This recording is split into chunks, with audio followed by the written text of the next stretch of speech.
pitch is coming down now, so you tell me when you're ready on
Well, good evening to everybody in the UK, live from the Mandalay Bay here in Las Vegas, Nevada. Thank you for joining us and staying up. It is the final press conference for Terence Crawford against Shawn Porter. The World Welterweight Championship is at stake. You can see the belt being paraded on stage there. Both fighters are in the venue and are ready to be announced up on stage.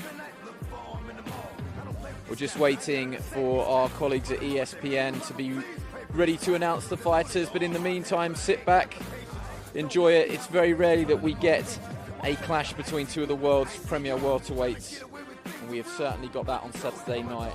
Terence Crawford, the welterweight king, makes the fifth defence of his WBO title against former two-time world champion Showtime Shawn Porter. It's a brilliant clash of styles and personalities. There's an understanding between the fighters and the press. I should just give a little disclaimer here. There may well be some industrial language. It's fight week, emotions are running high. And it's also a little bit rough and ready. If we get a few people walking through the shot, there's not much we can do about that. But why do we care about this fight? Well, as I already said, it's an elite bout between two of the premier welterweights in the 147 division. Terence Crawford in many people's top two pound for pound. Yes, you can argue the toss between him and Canelo. There's no doubt that certainly in many people's lists, Bud Crawford is in the top three. He's a three-weight world champion. He's a once-in-a-generation talent. He's 37 fights undefeated. 37 have tried, 37 have failed. 28 of those have not seen the final bell. What about Shawn Porter? Well, he's a two-time welterweight champion. We know him very well. He's been in with the sport's very, very best. And as you can see, both gentlemen are on stage with our host, Joe Tessitore. So without further ado, as people just settle down around us, I will get ready to stop talking so we can hear from both champion and challenger. Saturday night, live from the Mandalay Bay. That's early hours of Sunday morning for you guys back at home. We've got that brilliant fight night from the SSE Arena. Richard Riakporhe against Olanrewaju Duradola with a stacked undercard. And then you're going to need to enjoy your snacks, have your coffee, maybe have a nap in between if you can't stay up, but you do not want to miss this one.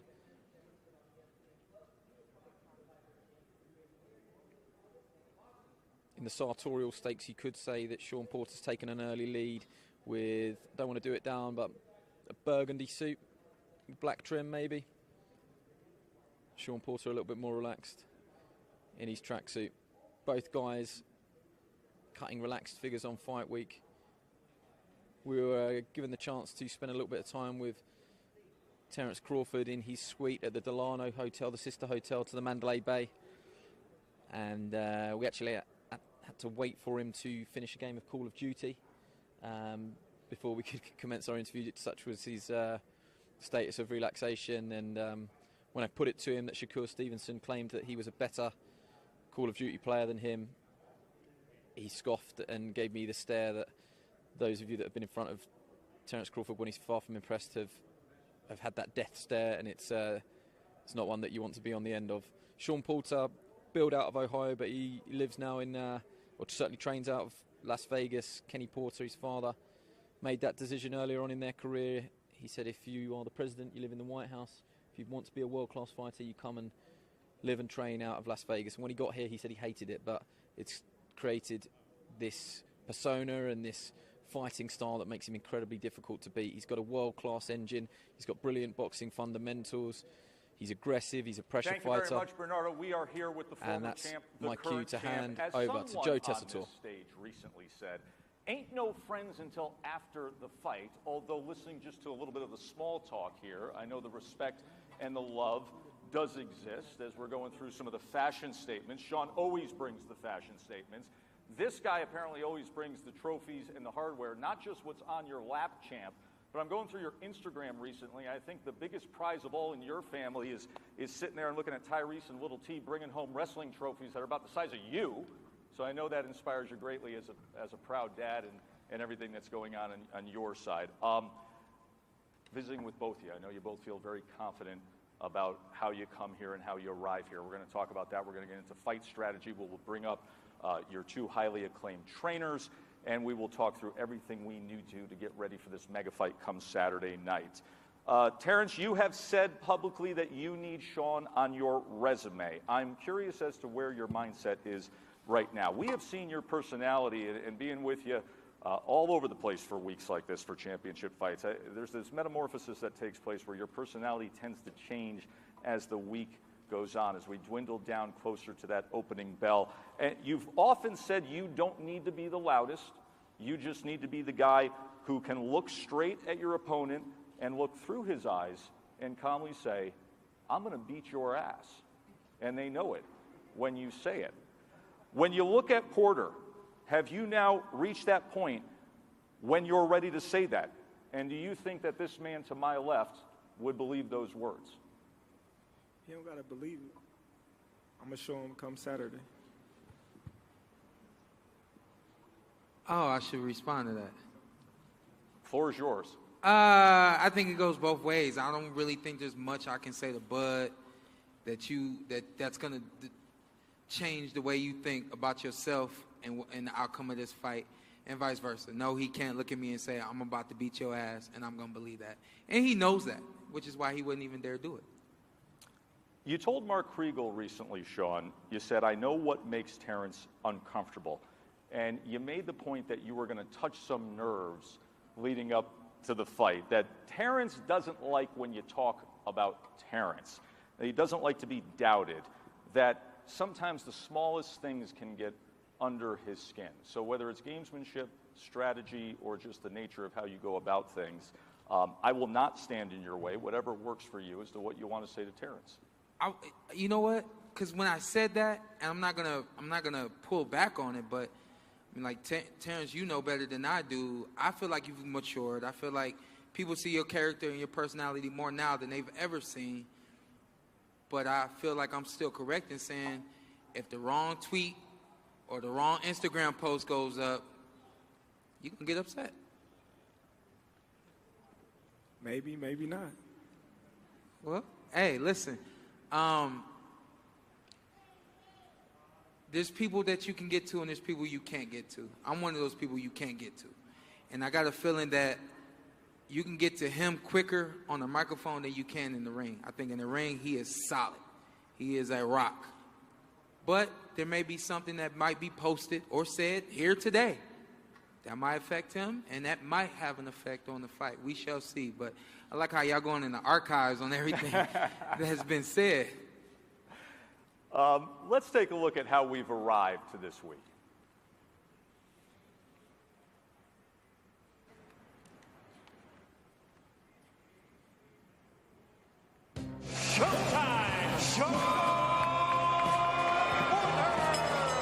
Since winning his first world title in 2013, others may have resumes equal or superior to Porter's, but few, if any, have garnered more respect. See the sprint in Porter's step. It's the way he fights and who he's always willing to fight. See you soon, huh? He's battled a prime Kell Brook and Keith Thurman, wins over Melanagi, Adrian Broner. Shawn Porter gets that signature victory. And then in 2018, WBC belt-conquering victory over Danny Garcia. His biggest challenge was 2 years ago. In September 2019, he pushed Errol Spence Jr. to the brink of defeat. Credit to Shawn Porter. He's rough, he's rugged, and he always comes to fight. And even with a split decision loss, Porter's lofty standing was further elevated.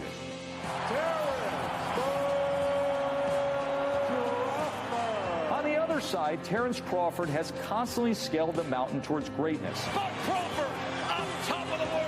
His championship run started a year after Porter's and 2 weight classes lower. In 2014, Crawford was named Fighter of the Year as a lightweight champion. Big shot by Crawford. By August of 17, he was the undisputed at junior welterweight. He's always aced the eye test with undeniable talent. One of the best closers in the game. He's now 4 welterweight title defenses deep. And still 8 straight wins by knockout. Reaching #1 pound for pound at one point. that man is the best in the world. But this big fight against this big name is much needed. It's been 53 weeks since Crawford's last ring walk, a destruction of former champion Kell Brook. This is the biggest fight of my life, and you got to win this one. Only person that can beat Terence Crawford is Terence Crawford. We're going to do what we got to do. That's for sure. Tough to deny the level of accomplishment, the level of talent that I'm sitting between here when you watch that clip there. Terence, you have repeated that time and again when they ask you to size up this fight, that you feel like you're the far better boxer than Shawn. You feel like you're the better puncher than Shawn. You've openly stated that you feel like you have the higher boxing IQ and ring generalship than Shawn. Tell me something, though, when you watch that, when you've scouted him, that you do look at him and you say, I really respect that. He does that really well. Well, me personally, I respect everything that Shawn do. Like I said, you know, Shawn is athletic. He can box. He can bang. He can, you know, move around in the ring. You know, he can cut corners and take angles. So I'm not going to sit here and say that I don't respect anything that he do. I just think I do a lot of things better than Shawn. Fair assessment from the champ. We will get the assessment from the trainers. Go ahead, Shawn. You with a mic in your hand, I love, so go for it. Because this is why this fight is so great for the world of boxing and for TV. I would say the exact same thing he said, and I believe it. And everybody in this room would say amen, because we all believe it when it comes to the two of you, and that's why everybody's so excited for Saturday night. When we come back, both trainers are going to join in the conversation with the fighters. Don't go anywhere. We'll be right back. Okay, so just a quick recap why our hosts head to a commercial break. Shawn Porter was just saying there, interestingly, that he's quicker to annoy on the microphone than he is in the ring, talking about Terence's, let's just say, approach to mind games, maybe. Someone's just shouted across his thin skin. That I certainly wouldn't say that to him, but if you're talking about mind games here, perhaps Shawn Porter is playing more mind games than Terence Crawford, and maybe that's a mistake, maybe it's not. It'll be interesting to hear from Shawn afterwards. Is he wise to try and rattle this tiger's cage? Would he not be best served to play the other game to try and get Terence Crawford on stage? Those of you that were watching Sky Sports News earlier, you may have seen Brian McIntyre join us, and I said, if you get poked in the right direction, are you going to be shouting? And he said, you don't want to make this dog bark. And I think his entrance to the stage there straight away would suggest that he is ready to bark. But you can see that both trainers have joined their fighters on the stage. Kenny Porter, father of Shawn, Brian McIntyre, long-time trainer of Terence Crawford. Those of you that have watched Blood, Sweat and Tears, you will have seen some of the brilliant, I'm going to say sort of homemade footage from their amateur days, which was a great insight. There was some really interesting footage of Terence Crawford boxing Saddam Ali.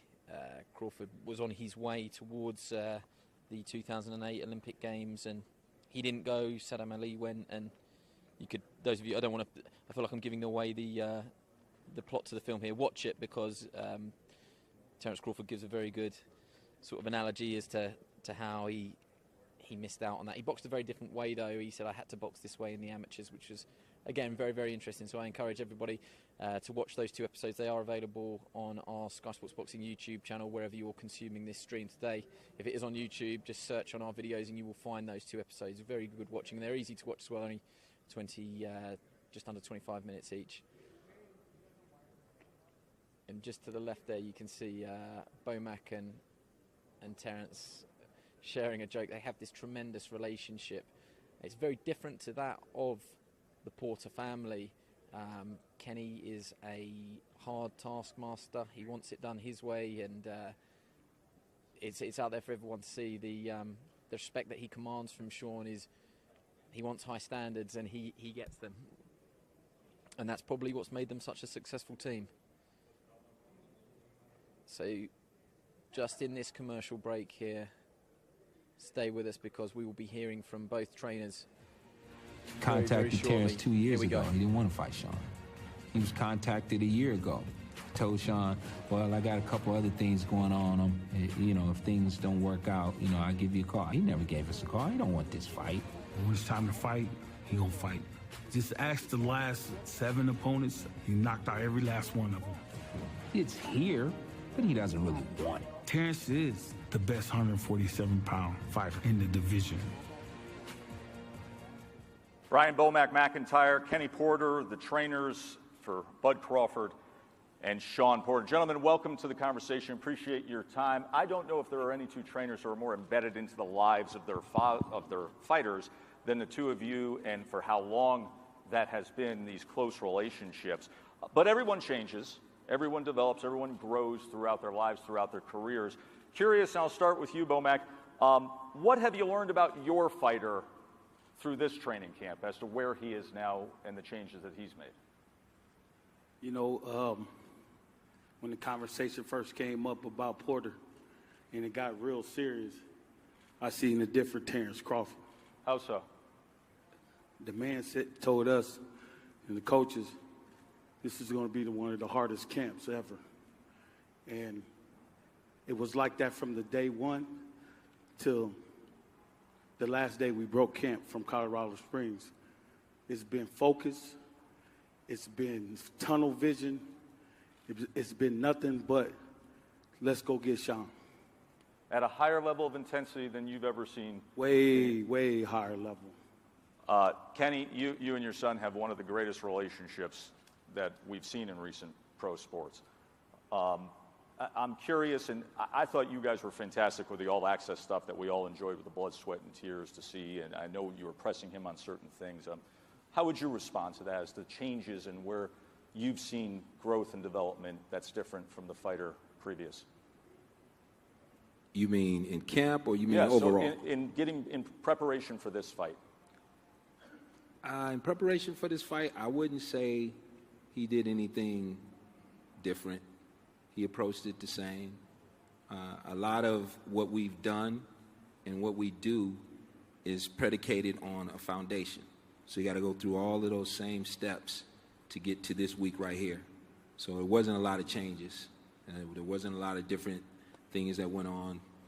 I mean, if someone's telling me they're more intense this camp than they've ever been before, I'm probably looking at them saying, why? You're a professional. You've been doing this for a long time. You should always be serious about what you do, and there should never be any letdown. So, you know, what was it before? Was it a letdown before, and now you have to bring it up to another level? But for us, it's pretty much been the same. We worked, and we peak up to this week, and then here we are. Champ, what's the answer to why? Why do you feel like you were more intense for this? It's like this. It's like this. It's like this. If he got to push him from round 1 to round 12, it's going to be met like that. I promise you that. So if when I say we took it to the next level, and then I actually take it to the next level in the fight, we ain't going to have no problem about doing it. It's real simple. Terence? I'm ready for Saturday. Shawn, in some of the all-access footage we saw, your father was really hammering home the need to concentrate on the back-to-basic fundamentals. of snapping out the jab, keeping your hands up, of getting back defensively. For both of you, why that emphasis for this fighter here at this stage of his career? He's a great fighter. And I watch my fighter more than I watch any other, so I haven't studied Terence. I know he's a great fighter because I've known him for years, but I haven't studied. I don't sit there and just watch tape of Terence from round 1 to the knockout or whoever he's fighting. I don't do that. That's not my way. My thing is to study him and to make sure that he's doing the things that he's supposed to be doing. So when I don't see those things, I have to try to implement that in to sharpen that up. And that's what you do in the camp. You try to get sharp. Shawn came out publicly a few times in some of the interviews and said that Terence hasn't been in the ring with anybody who has pushed him past the limits, and he intends to be the guy that does that. Obviously, we all know Shawn's style. We know rugged, aggressive, yet skilled in how he goes about business. Bud's the kind of guy that always dictates terms, that always has the fight on his terms. Is this one of those classic something's got to give fights? How do you see things playing out here? Well, we know Shawn gonna come, and we know he's gonna be rugged and try to punch you in your mouth, try to punch you back, and we know that. That's how he's been ever since I've been knowing him, and his dad and team has done a great job with that. But one thing they've never done is face a fighter like Terence Crawford. You know, he's different, and we all know that. The whole world knows Terence Crawford is different. That's why he's on the pound-for-pound list for the last 5 years. He could do you this way. He could do you that way. He could hit you in your mouth this way. He could slide on you that way. That's the difference between Terence and Shawn. Kenny, how do you view Terence? If you were to give the man on the street a scouting report on Terence Crawford, what would be your answer? Just as I said, he's a great fighter. But, you know, as his coach said, he's different. Everyone in here has a different opinion. Somebody likes my suit, somebody doesn't. Somebody likes Terrence's clothes, somebody doesn't. Somebody thinks this guy won that round, somebody thought that guy won that round. The fight on Saturday night is determined by everyone's opinion. It's not like basketball. We don't get to shoot the three-pointer. It goes up. We see the score. It's not like football. We don't get to kick the field goal. We see the score. After every round, it's someone's opinion around that ring. Then there's the ringside people. They give their opinion. Then there's the nosebleed seats. They give their opinion. There's the people back home watching pay-per-view, but at the same time on Instagram trying to give their opinion. Boxing is not a science. It's an opinion. It's our job on Saturday night to make sure that the opinion swings our way. Both guys 34 years old, both guys over a year-plus layoff. How did you approach things with the layoff? Well, we stay in the gym. He's always active, not just only with boxing and basketball, wrestling, fishing, playing around with Wayne, just being around the gym, helping the kids, on the wrestling side, the boxing side. So he stayed active all the time. Constantly running, his model is at least 3 to 4 times a week in the gym if he ain't got nothing coming up. Bo, Mac, Kenny, thanks for your time. We appreciate it. We'll take a short break. We'll be back with more from here in Vegas. Gentlemen, thank you. Thank you. Thank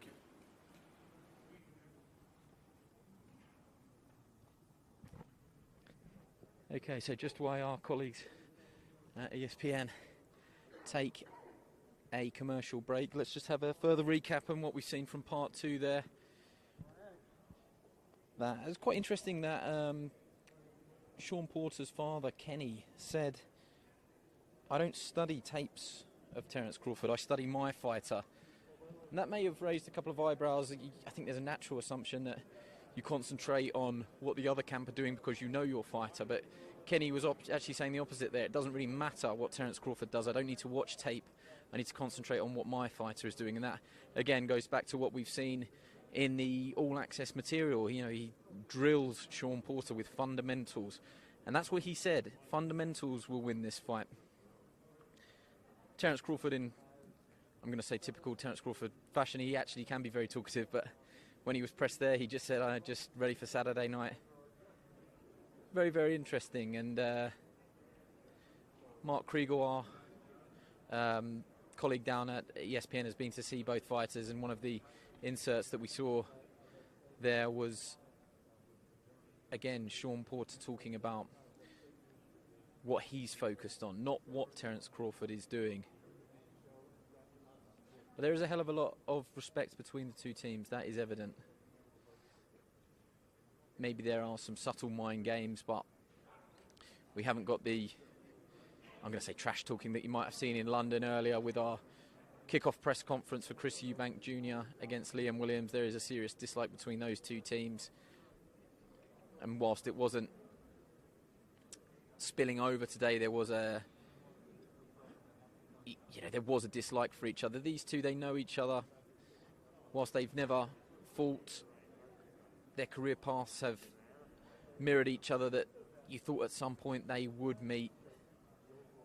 And now it does happen, finally on Saturday night, as Terence Crawford defends that WBO welterweight crown for a 5th time against Shawn Porter at the Mandalay Bay, where it's 20 years to the day that Lennox Lewis knocked out Hasim Rahman in their bad blood rematch. And how dearly would one of these fighters love to end this fight inside the distance. Before we came on air, had a chance to catch up with Desert Storm Tim Bradley, and you can catch that parts of that interview across our social media channels later in the week. And Timothy Bradley is very, very confident that this fight does not go the distance, which again is a very, very bold prediction. Both are respected punchers. Terence Crawford on paper the bigger puncher. 28 of his wins have come inside the distance. That's 28 of his 37. Shawn Porter on the flip side, 17 of his wins have come in, 17 of his 31 wins have come inside the distance. But there is that column underneath, which is very interesting. Terence Crawford has never tasted defeat as a pro. Shawn Porter has lost 3 times, but he has never been stopped. Can Terence Crawford be the man to inflict defeat upon Shawn Porter inside the distance? Stay with us. We're just in a commercial. If you're just joining us and you don't know what on earth is going on, we are in the hands of our colleagues at ESPN, and they are just on a commercial break at the moment. Just in case you think that you're missing something, you can see it's you're not. Both fighters are on stage. Just waiting for this commercial break to finish. And we're back for the final part of the press conference. Undercard press conference is here tomorrow. We'll be putting out some clips of that later through the day. Esquiva Falcao is probably the pick of the undercard. Isaac Dogbo will also feature on our coverage as well. Former world champion. And just a few feelings from Fight Week this week. It is quiet here in the hotel, and it is quiet in this press conference here today. There are no fans being granted access to the press conference all the way in. There haven't been any media workouts, but make no mistake, there is a big buzz around this fight, and hopefully that is coming across through our coverage this week. So many people are talking about this clash of elite welterweights. Just a reminder, it'll be on after our SSE Wembley Arena show. Richard Riakporhe facing Olanriwaju Duradola for the WBC silver title. And who knows what's going to happen at the top of that division now, with the news breaking yesterday that Canelo may fight Ilunga Makabu, the WBC champion. So the picture changes at the top of that division for the winner of Saturday night's contest. But then you're going to want to stay with us if you can through the night, because early hours of Sunday morning for you guys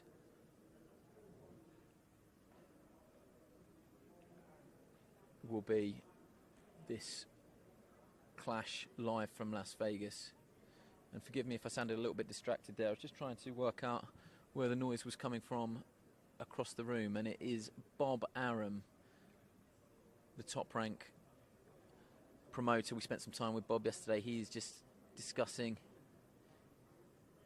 his new signings. Don't think you can make them out there, probably too far away, but that is Richard Torres Jr. And he's masked there by Mark Kriegel. I think that is Keyshawn. I think that's Keyshawn Davis over there. But forgive me, you can't quite see him on that picture. But that is Richard Torres Jr., the Olympic silver medalist, alongside Bob Arum. Bob making waves. Thank you, with Mark. his new Next signings. generation riding the wave So here let's in the wake get of back these two to Joe Tessitore, greats of this Terence Crawford generation. and It's Shawn our Porter. final moments with the champ, Terence Crawford, and Showtime Shawn Porter, the two-time welterweight world champion. What's the approach to the next 72 hours, Shawn?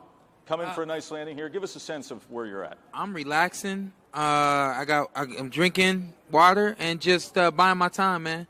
I am a Showtime fighter, and I cannot wait for Showtime on ESPN Plus app. And that's what I'm looking forward to. Simple as that. I'm a really even kill kind of guy. I like things to be easy, and fight week is always easy for me. Nothing's ever easy about being opposite this man, though. When those eyes change and he goes from Terence to Bud, and the danger warning is there. Have you thought about what this means, Terence? All of us have been with you throughout the whole ride through these divisions, right through undisputed and pound for pound elite, and now the guy who you say this is the one that I want to put to end any talk about who's the best welterweight. You're reflecting a little bit on what this accomplishment could be on Saturday night? Not yet. It ain't hit me yet. But it's going to hit me the closer it get. Right now I'm just chilling, playing Call of Duty in the room by myself all day till I shake out a little bit. But other than that, I've been in the room all day isolated. Your Friday face-offs typically aren't chill. Your post-weigh-in face-offs aren't chill. Are we in store for one this week? Do you flip that switch? It's already flipped. It's already flipped. Once we signed that contract, the switch turned on. So we up now and we here now, and I can't wait till Saturday. This is to go out there and have fun, display my talent, and look good doing it. We all can't wait, and we're all the man. Look at this. We all can't wait, and we're very thankful for the two of you for making this fight and putting on this show. It comes to you Saturday night, ESPN Plus pay-per-view, and right now is Max on Boxing. Max Kellerman, take it away.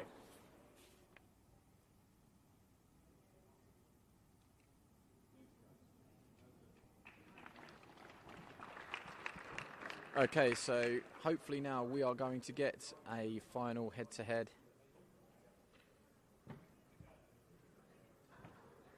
To conclude today's press conference. Just waiting to see here. I think we'd all be bitterly disappointed if we didn't get one.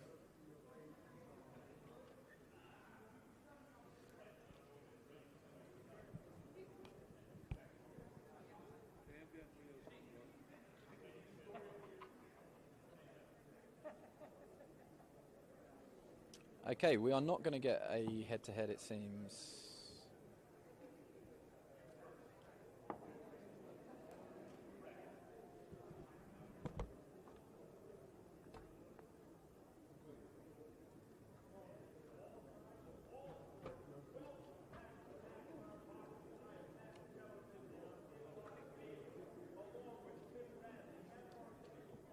Okay, no face-off today, but there will be one at the weigh-in. Thank you to everybody that has joined us on this stream, and good night.